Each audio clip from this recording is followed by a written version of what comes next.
බුද්ධිමත් වෙන්න ඔයාලා හිතනවා මේ টොප් ලිස්ට් වලට එන්න අමාරුයි. A level engineering යන්න අමාරුයි, medicine යන්න අමාරුයි, මට නම් ඒක කරන්න බෑ කියලා. එක දෙයයි තියෙන්නේ.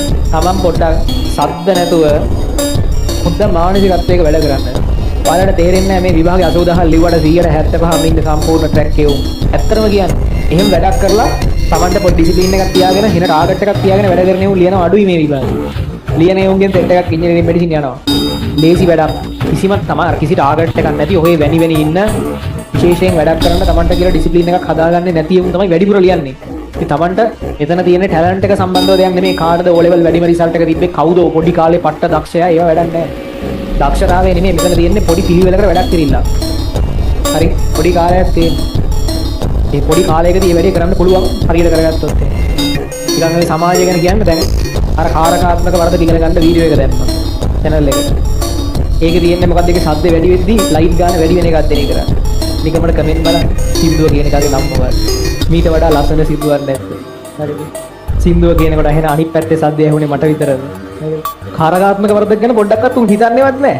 මේ කාරකාත්මක වරදකකින් මේ ශබ්ද වැඩි වෙද්දී වැඩි වෙලා ලයිට් එක පත් වෙනවා ඊළඟ ලයිට් එක පත් වෙනවා ඒව වැඩක් නැහැ. මේ ගායිකාවගේ වෙන සින්දු නැද්ද? වැඩක් කිව්වොත් සම්පූර්ණ රැක් ඉතින් හරිද? ඊට පස්සේ අර තව එකෙක් දාලා දෙනවා කෙනෙක්. වැඩ කියන්න ලේසි.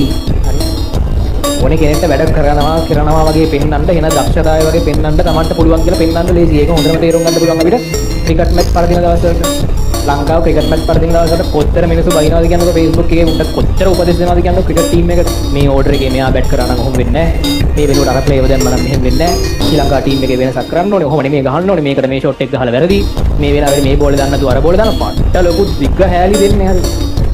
රවුන්ඩ් බෝලයක් බැට් එකක් අතර දීලා ශ්‍රී ලංකා කාන්තා දෘශ්‍යපදිත කණ්ඩායමේ කෙල්ලෙක් බෝල දැම්මත් ඔය කකුල් දෙක අතරින් බෝල ගිහින් විකට් එකේ වදිනවා. හරිද? ටෝක් දෙන්න පුළුවන්. වැඩ කරන්නේ උන් පොඩ්ඩයි ඉන්නේ. හරිද? ටෝක් දෙන්නේ උන් ගොඩක් ඉන්නවා. වැඩේ නිකන් කරනවා වගේ පෙන්නන නිකන් මම තමයි පොර වගේ වෙන්න ගොඩක් ඉන්නවා. වැඩ කරන්න කියනම තමයි තේරෙන්නේ වැඩක තියෙනවා. වැඩ කරන කෙනෙක් වෙන්න. හරි? විවේචනය කරන්න කියවන්න ලේසි. කරන කෙනෙක් වෙන්න. බහුතරයක් ඉන්නේ ඒ වගේ. හරි.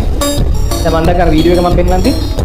එන්නේ උන් ගානක් කියන ටෙලිග්‍රෑම් වීඩියෝ එක දාලා ස්ක්‍රීන් ෂෙයා කරලා පෙන්නුවා නම් ඉවරයි. සර්ට තේරෙන්නේ නැද්ද? ඉන්ජිනියර් කෙනෙක් නේද? එහෙමත් කියලා තිබ්බා. ඌට තේරෙන්නේ නැහැ මම YouTube live stream එකක් දෙන වෙලාවක YouTube එකේ තියෙන sound clip එකක් තියෙන වීඩියෝ එකක් ඒකේ play කරාම copyright වදිනවා වගේ. ඉන්ජිනියර් කෙනෙක් මට තේරෙන්නේ. හරි. එතකොට මේ යන්න බෑ කුණු හරප කියවෙනවා හරිද? හරිද?